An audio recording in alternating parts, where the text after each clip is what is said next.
San Juan Maria Vianney, Kura ng Ars, paring patron ng mga pari ng mundo. Juan Maria Vianney, munting bata ka pa lang, pangarap mo na ang maging isang pari. Banal mong hangarin, maakay at mailapit ang mga tao sa Diyos. Maraming hirap at pagsubok ang iyong naranasan bago ka naging pari. Ang iyong ama ay tutol sa iyong pangarap. Kailangan niya ng kasama at katulong sa bukid. Gayon din naman ang iyong kura paroko. Mababa ang iyong IQ at mahinang mag-isip. At nang sa wakas, ikaw ay mapasok sa seminaryo. Makalipas lamang ang 5 buwan, ikaw ay pinauwi na. Hirap kang matutunan ang wikang Latin at di mo kayang makipagsabayan sa iyong mga kaklase. Ngunit hindi ka nawalan o pinanghinaan ng loob. Tinanggap mo at niyakap ang matiyagang pagtuturo at paggabay ng iyong kura. At sa iyong matiyagang pagsisikap, napagtagumpayan mo ang maraming hirap at pagsubok at nakatapos ka sa pag-aaral at naging isang pari.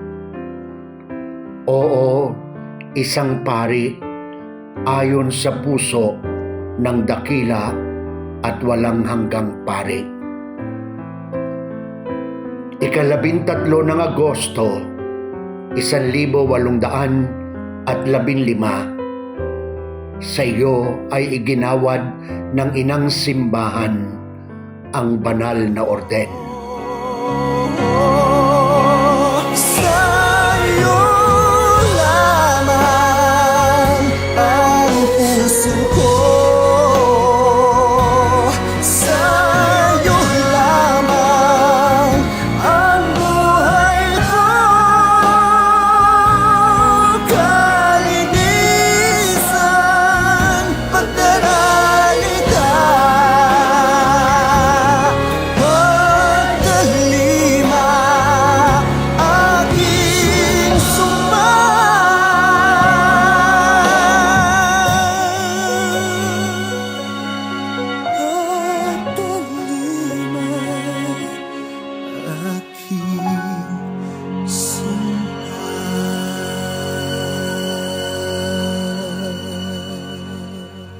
Kura ng Ars, bata at bagong pari.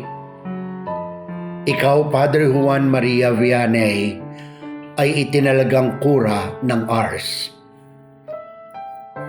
Ang Ars ay isang maliit at liblib na pook ng Fransya. May 230 pamilya ang naninirahan doon, na hindi mo kakikitaan ang puso ng pag-ibig sa Diyos at kapwa. Ngunit buong tapang at pagmamahal mong ipinahayag ang mabuting balita ng kaharian. Hindi ito agarang tinanggap ng mga tao. Mahigpit nilang tinutulan ang tawag sa pagsisisi at pagbabagong buhay.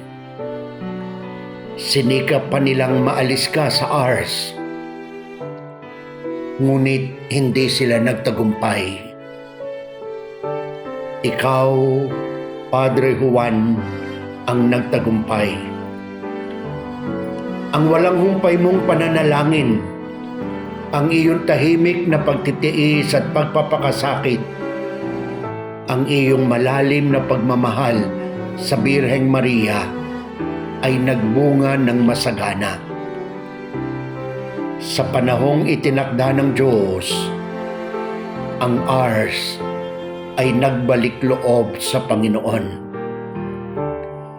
dakilang pagmamahal, banal na pagpapala.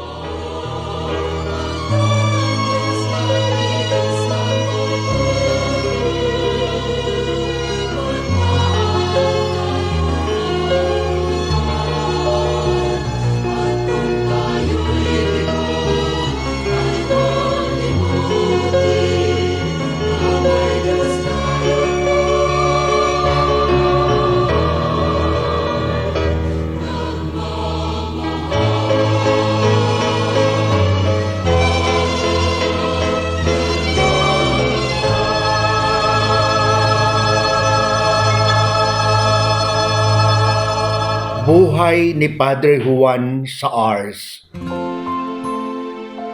Ang iyong buhay bilang kura ng Ars ay lubhang kahanga-hanga. Tunay at wagas na pananampalataya, pag-asa at pag-ibig. May kababaang loob na pagsunod, tahimik na pagpapakasakit at karukhaan, kabanalan, kalinisan ng puso, pagmamahal sa banal na Eucharistia, pananalangin, walang takot na pagpapahayag ng katotohanan ng Diyos, banal na hangarin para sa kaligtasan ng mga kaluluwa, pagkakawang gawa.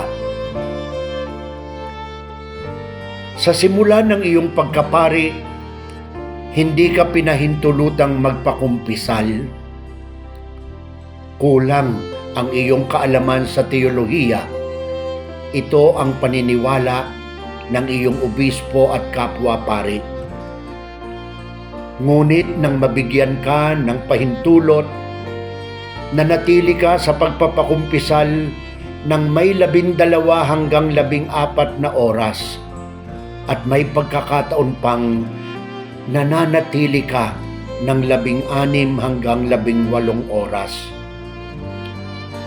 Simbahan at ang mga kaharian sa lupa ay naglalakbay patungong Ars upang makiisa sa iyong pag-aalay ng banal na misa at hingin sa iyo, o Santong Kura, ang kapatawaran ng Diyos sa banal na sakramento ng kumpisal. 44 na taon bilang kura ng Ars. Ipinalalagay na nasa 1 milyong kaluluwa ang tumanggap ng sakramento ng pagpapatawad mula sa iyo. Maraming himala ng pagpapagaling at masaganang ani ang naranasan at nasaksihan ng mga taong humihingi ng iyong tulong. At ang Ars ay naging isang munting paraiso, tagpuan ng Diyos at ng tao, sa paggabay ng isang abangkura paroko, isang paring santo. Good and gracious is the Lord, slow to anger, rich in love. God remembers not our sins, forgiving and loving is God. Loving and forgiving are you, O Lord, slow to anger, rich in kindness, loving and forgiving are you. Loving and forgiving are you.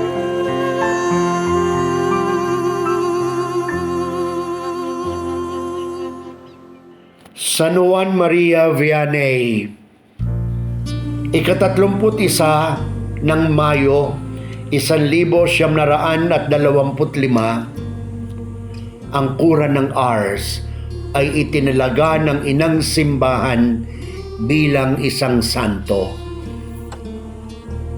taong 1929, makalipas ang 4 na taon, si San Juan Maria Vianney ay itinalaga ni Papa Pio XI bilang patron ng mga kura paroko. 19 ng Hunyo 2009, dakilang kapistahan ng kamahal-mahalang puso ni Jesus. Ikaw, San Juan Maria Vianney, ay itinalagang paring patron ng mga pari ng mundo ni Papa Benedicto XVI. Kay dakila mo, O Panginoon, kahanga-hanga ang lahat ng iyong mga gawa. Ang batong itinakwil ng mga tagapagtayo ng bahay, ang siyang naging batong panulukan. Ito'y ginawa ng Panginoon at kahanga-hangang pagmasdan.